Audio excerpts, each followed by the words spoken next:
Hey guys, and welcome back to another episode of 30 Days of Festive Recipes. Still on the starters because we are not doing basic this festive season.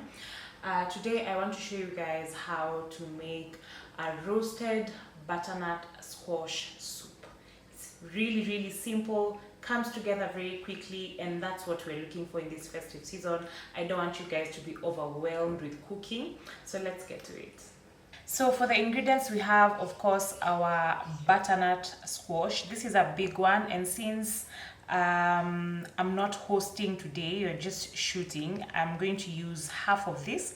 But if I was actually having guests, then I would have probably used this whole butternut. And then we have salt, we have thyme. I feel like thyme goes really well with butternut. And then we have one onion, and then garlic and ginger paste, black pepper, we're going to use the fresh one, and then a bit of olive oil, and that's it. You can use cream, you can add cream to yours, but I don't want to add cream. I'll just add cream at the end for garnishing, and that's about it. So we'll start by halving the squash, and because squash is round, so it will keep dancing on your chopping board. So I have a wet kitchen towel underneath to just steady the chopping board so that it doesn't move around, because then that will be a hazard for me. So I'm going to halve this lengthwise.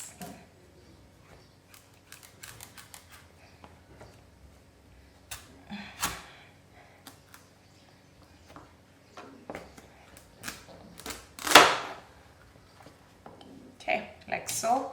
It's not like equal, the halves are not equal, so I'm going to use this bigger one. So we'll put this smaller one away, and then we're going to remove the seeds. Just scrape the seeds. I'm using a spoon.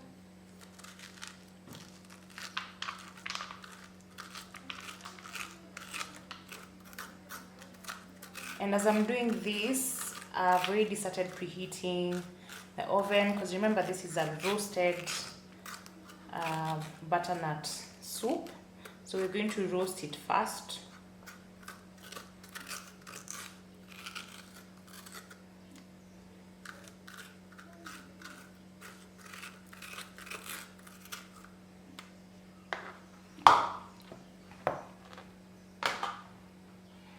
Then we are going to sprinkle some olive oil. You can also use vegetable oil. So first, I think I'm going to dab some. Let me dab. There's a bit of water.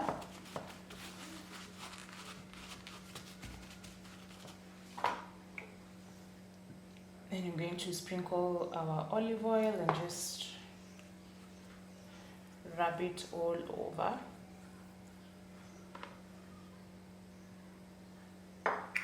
Just like a tablespoon.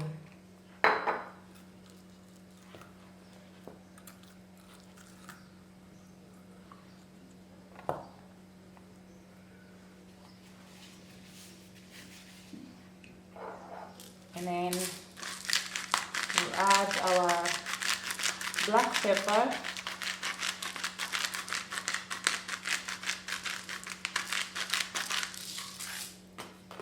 and a bit of salt.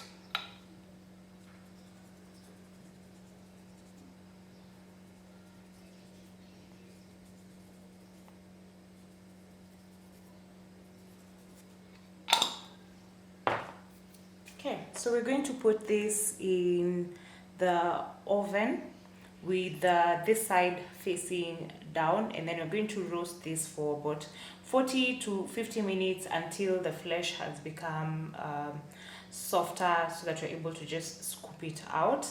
The skin might get darker on the skin on the outside, and that's totally fine. Do not be worried when that happens. So let's do that.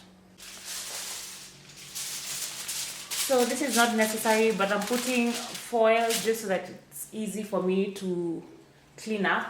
Then we're going to put our butternut with the inside facing down. And then we let that in there for 40 minutes. So as our butternut is roasting, we are going to just chop the onions so that they are ready.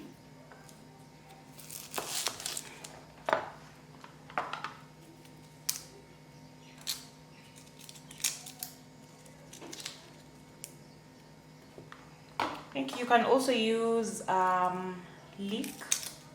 You can also add leek in your, oops. You can also add leek.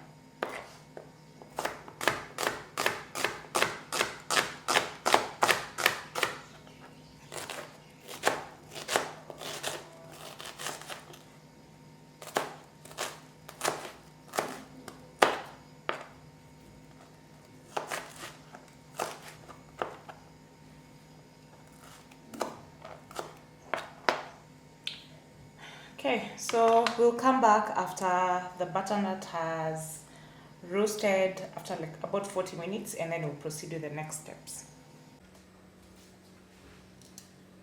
So after 40 minutes, this is how our butternut squash is looking.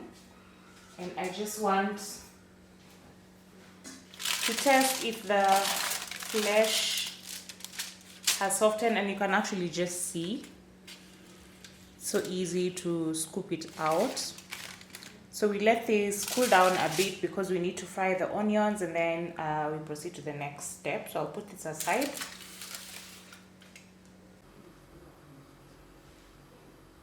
I'm adding a bit of oil. You can use butter, but since my baby is allergic to dairy, I'm going to use just vegetable oil.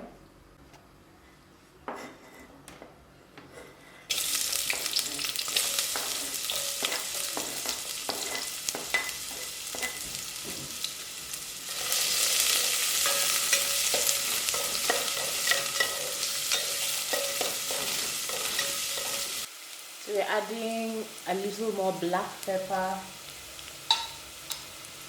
and garlic paste.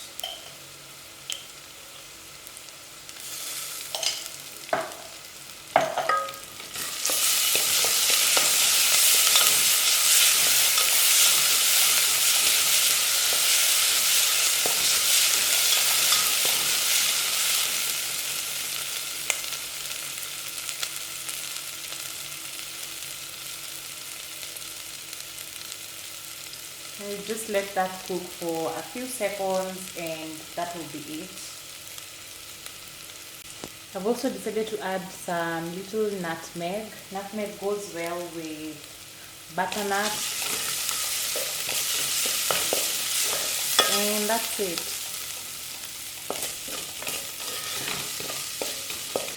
So now we're going to scoop this and put in our blender.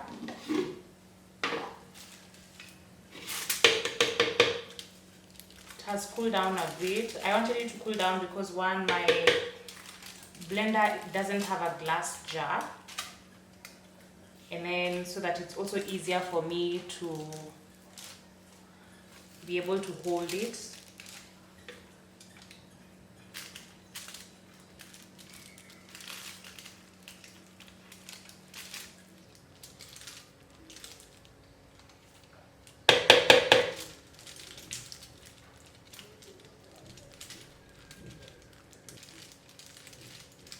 So I've gotten all the flesh out that I can possibly get.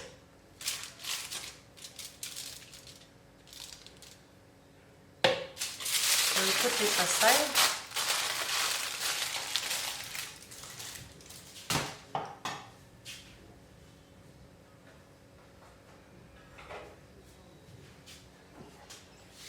We're going to add our onions inside the blender because we want to blend everything together so that we get that smooth consistency. I had forgotten to add the thyme, so I added it away from the camera into the onions because I wanted the heat to just cook the thyme so that it activates, like it brings out the flavors.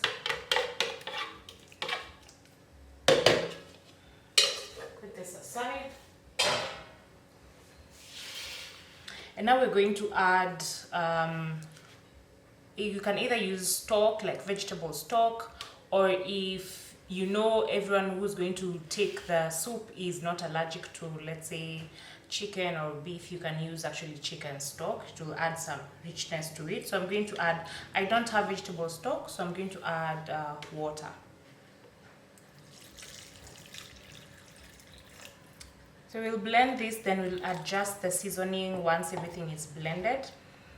I've also just thought about serving this with croutons. Croutons is just toasted bread. So I've switched on my oven back so that we're able to toast the bread.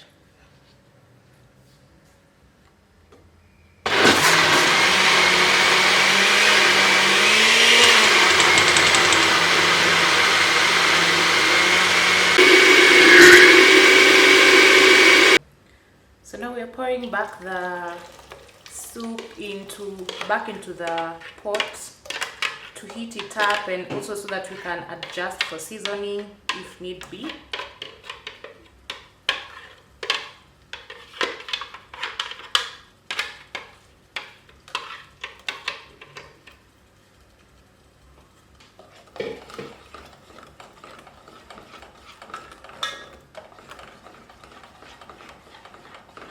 I'm just going to taste. Definitely needs some salt.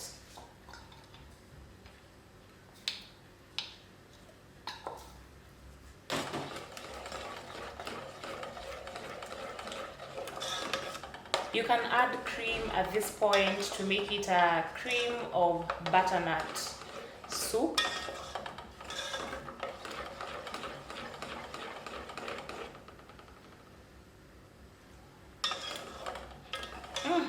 Ooh, tastes so good.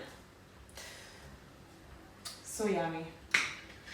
Okay, so I'll let this heat up, and as we do this, we'll be making our croutons. So for the croutons, I'll just make with one slice because it's just for presentation. But of course, if you're serving a couple of people, then you're going to use a number of bread slices. And we have a homemade bread recipe already on the channel, so if you are interested in making your own bread, then definitely check that out. It's super simple, and you probably already have all the ingredients. You do have all the ingredients in your pantry. So I'm just applying some margarine, and then we're going to cut them into small squares, and then we'll toast them in the oven. You can also toast on a pan if you like.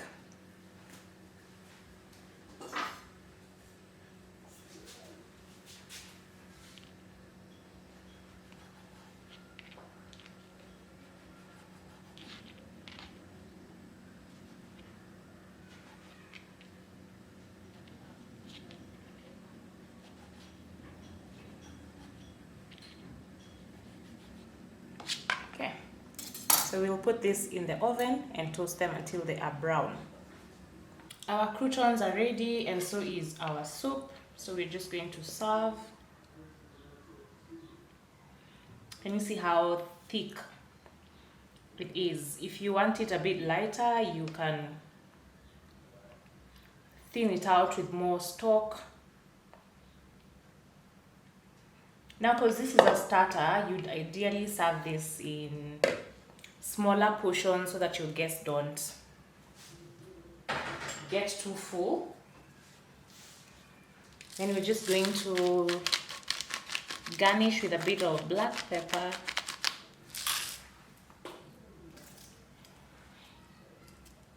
and the croutons. So the croutons ideally are meant to be served just before your guests start eating so that they don't get soggy. But this is about it. I wish you guys could taste how good this soup is.